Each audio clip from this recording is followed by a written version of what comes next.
নমস্কার বন্ধুরা, আজকে আমি নিয়ে এসেছি শীতকালীন সবজি দিয়ে আমরা অনেক কিছু বানিয়ে থাকি। শীতকালে প্রচুর রকমের সবজি আছে, তার মধ্যে আজকে আমি বানিয়েছি মূলোর পুর ভরা পরোটা। তো মূলোগুলোকে আমি ভালো করে ধুয়ে নিয়েছি, দিয়ে এবার আমি মূলোগুলোকে ছাড়িয়ে নেব। সব সময় আমাদের এখন সবজি পাওয়া যায়, কিন্তু শীতকালীন সবজিগুলো দেখতেও ভালো লাগে আর পুরো মনে হয় একদম টাটকা। সেই জন্য শীতকালে আমাদের খেতেও ভালো লাগে, সেই জন্য আমরা শীতকালেই কিছু না কিছু আমরা বানিয়েই থাকি। সেই জন্য আমি আজকে মূলোগুলো দিয়ে পরোটা বানাবো। আর মূলোগুলো এত ভালো লাগে বাজারে দেখতে, একদম সাদা সাদা আর পুরো একদম লম্বা লম্বা। আমি দু আধখানা করে নিয়ে আমি গ্রেটারে কিন্তু এগুলোকে একদম গ্রেট করে নেব। তো আর এই মূলোতে এত পরিমাণে জল থাকে, শীতকালে আমরা এমনিতেই জল প্রচুর পরিমাণে কম খাই, সেই জন্য এই জল জাতীয় জিনিস কিন্তু আমাদের খাওয়া ভালো। মূলোগুলোকে আমি গ্রেট করে নিয়ে আমি নুন মাখিয়ে কিছুক্ষণ চটকিয়ে নেব। তো এত জল বেরিয়ে যাচ্ছে, মূলো আর জল পুরো আধা আধি, পুরো চটকে চটকে আমি কিন্তু জলগুলো একদম বের করে নিচ্ছি। তো মূলো যেটা আমার একদম সার বেরোলো সেটা, আর জল পুরো একদম সমান সমান পরিমাণে। সেই জন্য শীতকালে আমরা জল কম খাই। এই জাতীয় জিনিস খেলে কিন্তু আমাদের জলের কোনো ঘাটতি হবে না। আর আমার এই মূলো, সাদা মূলোগুলো ঝাল কম থাকে, এগুলো কিন্তু মুড়ি দিয়ে খেতে ভীষণ ভালো লাগে। লাল লাল যে মূলোগুলো ওইগুলো কিন্তু একটু ঝাল ঝাল থাকে, আর সাদা মূলোতে কিন্তু কোনো ঝাল থাকে না। তো আমি পুরো চটকে একদম জল বের করে নিলাম। দেখুন কতটা জল আমার বেরিয়েছে, আর মূলোটা আমার একদম অল্প পরিমাণে হয়ে গেল।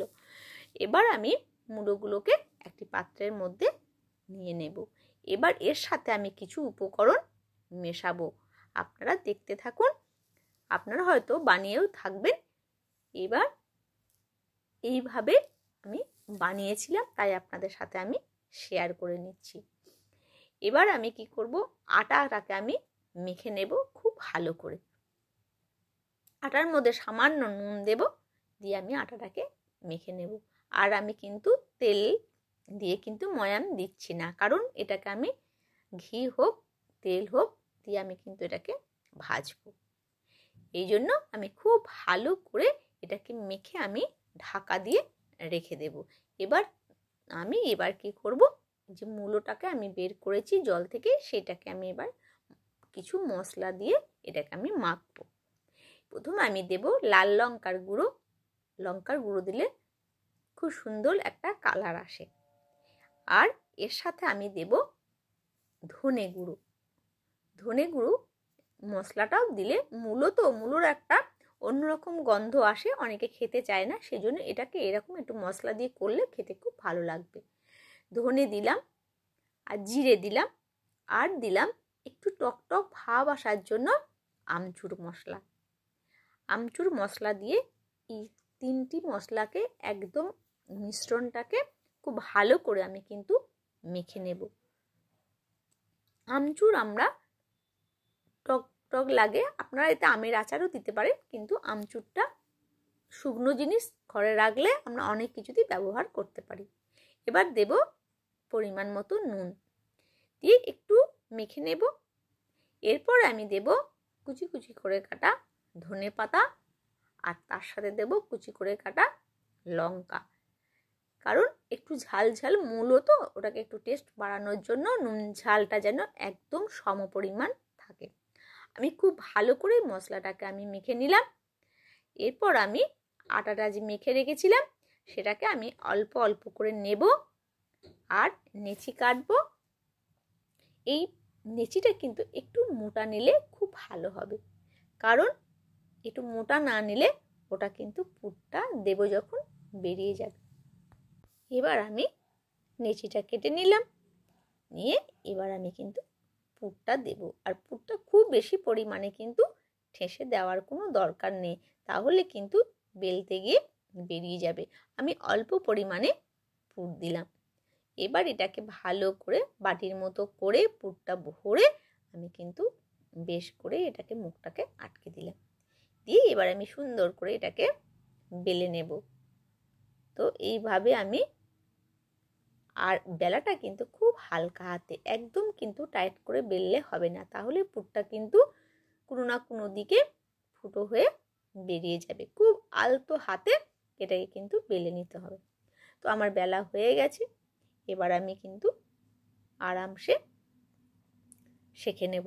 আমার মোটামুটি একটু জায়গা আমার বেরিয়েছে, আপনারা একদম সাবধানে করবেন, তাহলে কোনো অসুবিধা হবে না। এবার আমি একে একে এগুলোকে সেঁকে নেব।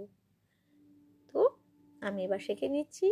মূলো খাওয়া আমাদের ভালো, শীতকালে এই সব জিনিসগুলো, শীতকালীন সবজি আমাদের খাওয়া ভালো। আমাদের শরীরে অনেক ঘাটতি পূরণ করা থাকে এই সবজিগুলো। তো সব জিনিসটাই আমাদের খাওয়া ভালো। প্রকৃতিতে যা যা আমাদের ফসল ফলে সবই আমাদের শরীরের পক্ষে খুবই ভালো। তো আমি একটা একটা করে এইভাবে আমি কিন্তু পরোটাগুলোকে বেলে নেব আর ভেজে নেব। তো আমার মোটামুটি এইটা কিন্তু আমার হয়ে গেছে। এবার ওপর থেকে বেশি পরিমাণে ঘি, আপনারা তেল দিয়েও করতে পারেন, ঘি দিয়ে করলে শীতকালে একটু ঘি খাওয়াও ভালো, ঘিটাও কিন্তু খুব ভালো একটা গন্ধ আসে, খুব সুন্দর। পরোটাটাতে কিন্তু ঘি দিয়ে খেলে খুব ভালো লাগবে মূলোর পরোটা। তো এইভাবে আমি একটা একটা করে কিন্তু সব পরোটাগুলো আমি বানিয়ে নেব। তো আমার মোটামুটি কিন্তু পরোটাটা খুব ভালোভাবে কিন্তু আমার সেঁকা হয়ে যাচ্ছে। তো আরেকটু ভালো করে আমি সেঁকেই নিলাম। আমার রেডি হয়ে গেছে মূলোর পরোটা। এবার ধনেপাতার চাটনি আর আমের আচার দিয়ে আমি সার্ভ করে দিয়েছি। তো খুবই টেস্টি লাগে খেতে। শীতকালীন সবজি মূলোর পরোটা আপনারা এইভাবে বানিয়ে অবশ্যই খাবেন। ভালো থাকবেন, সুস্থ থাকবেন। আবার দেখা হবে পরবর্তী ভিডিওতে।